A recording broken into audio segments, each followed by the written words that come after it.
Berita Sumsel 24 jam hari ini. Bencana alam tanah longsor menimbun 2 unit rumah warga di Desa Vila, Kecamatan Warku, Kranau Selatan, Kabupaten Oku Selatan, Senin malam kemarin. Dalam kejadian itu, 2 warga yang kebetulan melintas saat longsor terjadi mengalami luka-luka. Tanah longsor yang terjadi di Desa Vila, Kecamatan Warku, Kranau Selatan, Kabupaten Oku Selatan, Senin malam kemarin berlangsung cepat. Diduga longsor terjadi karena tingginya intensitas curah hujan yang mengakibatkan tanah perbukitan tergerus. Tak hanya itu, selain memutus akses jalan, longsor juga mengakibatkan 2 warga setempat lagi melintas luka ringan, yakni Sandi Setiawan dan Melani. Camat Warku, Kranau Selatan, Abdul Haris membenarkan bencana tanah longsor menimbun 2 unit rumah dan sepeda motor milik warga desa setempat. Untuk sementara, korban luka ringan menurut camat mengungsi ke rumah kepala desa setempat. Dikatakannya pasca tanah longsor, akses jalan belum bisa dilalui oleh kendaraan roda 4, roda 2 maupun pejalan kaki. Reporter dan juru kamera Andriansyah, Palfres.com. Pemirsa, ikan sungai di wilayah Sumatera Selatan saat ini sudah berkurang populasinya. Hal itu disebabkan penangkapan ikan yang kian masif. Oleh karena itu, Gubernur Sumatera Selatan Haji Herman Deru mengajak desa-desa di Sumsel membentuk lubuk larangan untuk menjaga populasi ikan agar tidak punah.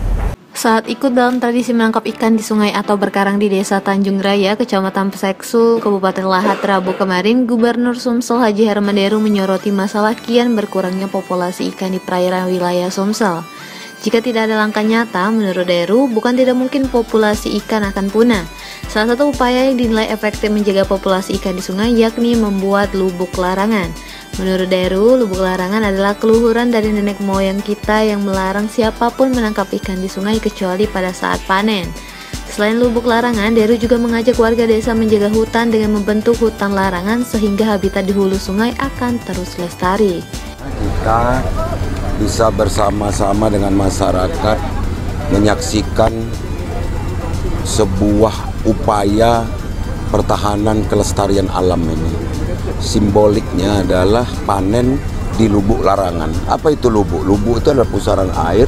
Larangan itu yang dimaksud adalah melarang orang untuk mengambil ikannya, apalagi sampai dengan cara meracun, putas, setrum. Disinilah yang saya sebagai gubernur dan Pak Bupati menghargai kearifan lokal yang diturunkan oleh leluhur, di mana sebenarnya sejak dulu kita ini dianjurkan untuk mempertahankan kelestarian alam ini.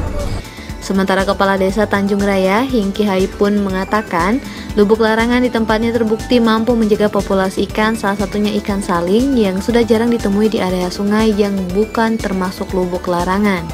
Dengan terjaganya populasi ikan di lubuk larangan, menurut Hingki, ikan khas lokal akan tetap terjaga hingga anak cucu kelak. Ya, ini merupakan kegiatan adat istiadat yang ada di Desa Tanjung Raya, khususnya lubuk larangan. Tujuannya adalah ingin membudidayakan ikan yang selama ini hampir punah. Seperti penyampaian dari Pak Gubernur tadi, memang banyak ikan-ikan yang sudah hampir punah. Dengan adanya lubuk larangan kembali muncul ke permukaan ikan-ikan tersebut. Jadi ini akan kami selalu tingkatkan ke depannya, gimana supaya kegiatan-kegiatan semacam ini, kegiatan adat semacam ini bisa berjalan sampai generasi-generasi kami selanjutnya. Reporter dan juru kamera Bernard Albar, Palfres.com. Pemerintah Kota Palembang kembali menggencarkan vaksinasi campak rubella dengan target seluruh siswa taman kanak-kanak hingga sekolah dasar hingga akhir bulan Juli ini.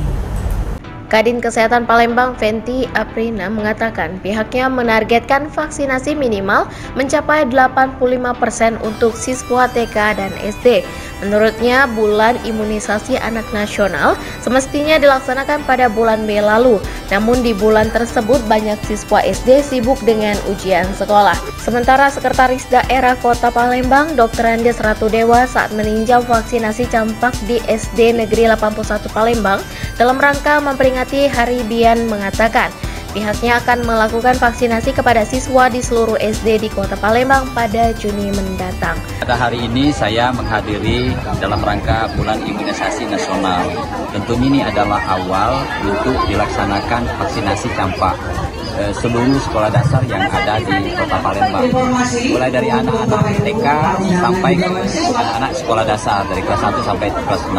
Tentunya ini dalam rangka biar anak-anak kita sehat, bugar, dan juga anak-anak kita tetap tumbuh subur dan dia bisa mengikuti proses belajar mengajarnya dengan baik. Maka dari itu pada hari ini kita mulai sebagai gerakan Bulan Imunisasi Nasional.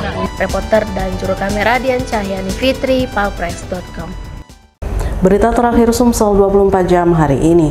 Akibat buruknya akses jalan, warga terpaksa membawa jenazah Tawardi ke jalan raya dari Dusun Napalan, Desa Danau Jaya, Kecamatan Buai Pemaca, Kabupaten Oku Selatan dengan sepeda motor belum lama ini. Selanjutnya jenazah almarhum dibawa ke Salatiga, Jawa Tengah melalui jalur darat. Dengan berhati-hati warga membawa jenazah Tawardi naik sepeda motor. Hal itu terpaksa dilakukan karena akses jalan dari Dusun Napalan, Desa Danau Raya ke Jalan Besar rusak dan berlumpur sehingga tak bisa dilintasi kendaraan roda 4. Dirmin Hadi, salah satu warga Desa Danau Jaya, menyatakan proses evakuasi jenazah dari kediaman ahli musibah ke jalan raya utama lantaran tak ada alternatif lain. Menurut Dirmin, berdasarkan musyawarah warga, akhirnya diputuskan jenazah petani asal Jawa Tengah itu dibawa keluar ke jalan raya dengan sepeda motor. Setelah sampai jalan besar, jenazah almarhum langsung dibawa keluarga ke Pulau Jawa menggunakan ambulan. Dirmin berharap peristiwa tersebut mendorong pihak terkait untuk membangun akses jalan penghubung dusun ke pusat desa, karena itu demi kemaslahatan masyarakat setempat. Sementara Kepala Desa Danau Jaya, Asuhud, mengakui jenazah petani asal Jawa bertani di Desa Danau Jaya sudah lama meninggal dunia dan diputuskan dibawa pulang ke Jawa. Reporter dan juru kamera Andrian Syah, palpres.com. Demikianlah berita Sumsel 24 jam hari ini. Jangan lupa untuk mendukung program kami lainnya di YouTube Palpres Official seperti podcast Cukup Pedas, Budak Lorong, Bahasa yang Ternyata Bukan Mistis, Sidak, dan Ruang Cerita bersama Kakak Juli. Saya Betanika Susmanda, sampai jumpa.